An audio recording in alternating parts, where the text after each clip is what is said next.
All right, let's talk about the award, the one that we're going to talk about relentlessly throughout this season. And you know what? While it definitely is kind of a meme how often people talk about this award, it's still a fun one to talk about. MVP, of course, is what I will be discussing. These are my top 10 picks for who I predict will win MVP. I only have quarterbacks on the list.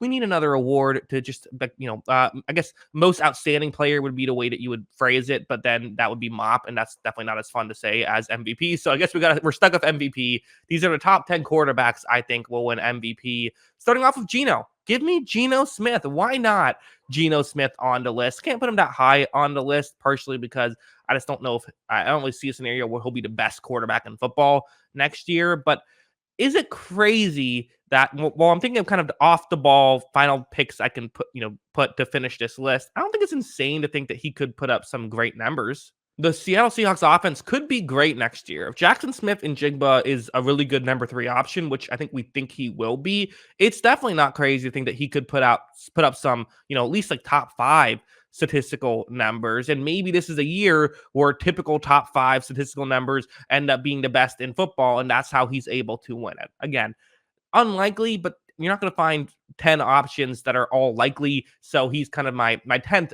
pick I threw in here, but couldn't put him too much higher on the list, obviously. Trevor Lawrence is at 9, and some people would have him higher. He's actually currently tied for 6 in terms of MVP odds, that just feels insane to me. That he's higher than someone like Aaron Rodgers. To me, there is a pretty big gap from number 8 to number 9 here, just because listen, he hasn't been that quarterback yet. And he's maybe shown flashes for a half or maybe a full game you could look at, but I'm not even sure if I would say that. He's shown flashes of being an elite quarterback, which for a second year player is insane. For a second year player to show what he's shown, he's doing great. And it looks awesome, 100%. But he still is just a second year player. We can't sit here and just assume that he's going to be awesome just because that's how the trajectory that makes sense. He was bad year 1, was good year 2, so now he has to be awesome year 3. He's probably going to be better in year 3, which would still be make you happy if you're a Jaguars fan. But again, I still have him on the list because there still is that potential that he's awesome this year. I'm not ruling it out as a possibility. Just I think there's higher possibilities. Like for example, number 8, Aaron Rodgers winning MVP, which he's done, time and time again. He's, 2 out of the last 3 MVP awards have gone to Aaron Rodgers. He should be in a pretty decent situation this year. They do for, whatever reason, the media does love to give Aaron Rodgers the MVP award, which is kind of funny because it feels like, despite the fact that the media seems to hate Aaron Rodgers, they love to give him the award because you could argue he didn't deserve it either of those 2 years he won it back to back. It was kind of that weird situation where I thought Brady or Burrow should have won over Rodgers 2 years ago. Brady had more cumulative stats and Burrow had better pass by pass stats, in my opinion. The only thing Rodgers really had there was EPA.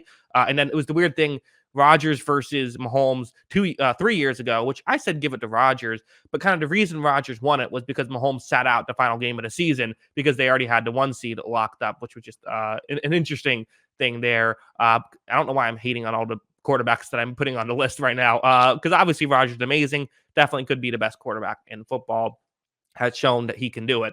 Josh Allen, I have at number 7, which I think the tough thing for Allen is, does he have the talent around him to make it work? He has some talent around him, but they don't have a consistent running game. They've never had a consistent running game, which in some ways might help. He might be able to, pull off more passing stats and things like that. And I did think he was, I thought he was a top 3 quarterback in football last year. I really did. To me, I would go Mahomes 1, Burrow 2, and Allen 3 at this point. The reason why he's dropped and isn't at number 3 is because usually the award doesn't go to the actual best quarterback. It goes to the offense that performed the best passing wise. And so because of that, I think, again, Stephon Diggs is great. Gabe Davis is really good. It just don't have as much talent around him as the other guys. So that's how I view it. Number 6, I'm going Justin Herbert, who I do think has more talent around him. With the addition of Quentin Johnston, as long as Keenan Allen and Mike Williams can stay healthy, this could be an awesome, 1-2-3 combo and could be actually a great passing attack. I don't think it's out of question at all that he's able to win the MVP this year. I think that the maybe knocks against him is sort of the fact that he's not really a media darling at this point because he hasn't had a deep postseason run. That's kind of the main thing that's been hurting him. But as a whole, yeah, totally possible Herbert could win. Lamar, number 5, you got to put Lamar on this list, in my opinion. And I could see it. I mean, the last time he had a decent passing attack, he won the MVP. Talent around him in that scenario. I think that adding these receivers, this could be a really good passing attack with the attention that's going to be on the running game. He could be another MVP candidate, if not win it this year. I think that we have to talk about it that way. I've been pounding the table for years that what people say are the flaws in Lamar Jackson's game are actually flaws in the Ravens offense. They fixed those flaws, at least on paper, in the Ravens offense. And I thought he had his best year passing last year. He's got to stay healthy. Of course, that goes into it. But for me, I actually, I would buy some Lamar Jackson MVP stock personally. Jalen Hurts is number 4. Another guy who has to stay healthy. He is someone who runs the ball a decent amount. So there is that added concern. But again, he nearly won it last year. I mean, he was second last year. Mahomes won it, but like Hurts was right there. And if he didn't get banged up the last few games of the season, there was a chance he could have won it. I still think Mahomes wins it, but like there was a chance. So definitely with Hurts, he's going to be playing in a weaker conference, although a tougher division in a weak conference, unfortunately for him, because you have really, the Commanders and Giants have playoff aspirations. The Cowboys have more than playoff aspirations, even though the rest of the conference isn't very good. But with every other team, I mean, you look at the way I have this list currently set up. There's only, spoiler alert for top 3. I only have 2 NFC players on this list, and one of them was number 10, Geno Smith. So for Hurts, that certainly could help him. Number 3 is probably my hottest take on this list. But before you hit unsubscribe and the downvote button, just hear me out here as to why I have Tua at 3. Let's not forget, Tua was PFF's number 1 rated quarterback for a while last year. Tua's passer rating will probably be best in football this year if he stays healthy, given the talent around him. We know what Tua can do. I'm not saying I think Tua will be the best quarterback in football. I suppose that's possible, but to me, Tua is the definition of a really high batting average player who maybe doesn't hit the home runs that someone like Jalen Hurts or Lamar Jackson or Justin Herbert or Josh Allen or Aaron Rodgers or even Trevor Lawrence or Geno Smith hit. Although that makes it seem like I think he doesn't hit any home runs. He will do that as well. He's not bad in that scenario, but what's great about him is his consistency.